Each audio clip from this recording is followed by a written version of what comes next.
വയനാട്ടിൽ രാഹുൽ ഗാന്ധി തന്നെ കോൺഗ്രസ് സ്ഥാനാർത്ഥിയാകും. രാഹുലിന് മത്സരിക്കാൻ മറ്റൊരു സുരക്ഷിത മണ്ഡലം ഇല്ല എന്നാണ് ഹൈക്കമാൻഡ് വിലയിരുത്തൽ.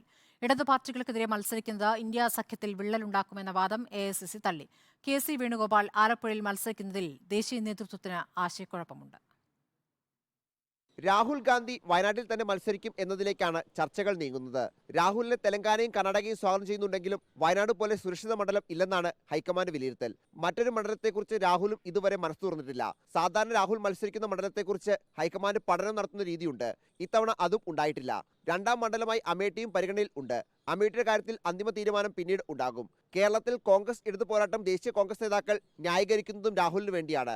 രാഹുലിന്റെ സ്ഥാനാർത്ഥിത്വം ഇന്ത്യ മുന്നണിയുടെ കെട്ടുറപ്പിനെ ബാധിക്കില്ല എന്നും ദേശീയ നേതൃത്വം വിലയിരുത്തുന്നു. KC വേണുഗോപാൽ ആലപ്പുഴയിൽ മത്സരിക്കണമെന്ന സംസ്ഥാന നേതൃത്വത്തിന്റെ ആവശ്യത്തെ ഹൈക്കമാൻഡ് തള്ളുന്നില്ല. എന്നാൽ KC വിജയിക്കുമ്പോൾ രാജ്യസഭാ അംഗത്വം രാജിവെക്കേണ്ടി വരും. നിലവിലത്തെ സാഹചര്യത്തിൽ KC ഒഴിയുന്ന രാജ്യസഭാ സീറ്റ് വിജയിക്കാൻ കോൺഗ്രസിന് കഴിയില്ല. രാഹുൽ ഗാന്ധി വയനാട്ടിൽ മാത്രം മത്സരിക്കുകയാണെങ്കിൽ എവിടെയാണ് BJPക്ക് എതിരെയുള്ള പോരാട്ടം എന്ന ചോദ്യം സ്വാഭാവികമായും ഉയരും. അത് ഒഴിവാക്കാൻ അമേഠിയിൽ രാഹുൽ മത്സരിക്കും എന്ന സൂചനയാണ് ഹൈക്കമാൻഡ് വൃത്തങ്ങൾ നൽകുന്നത്. Reporter Noble Marikkaran, in reporter, Delhi.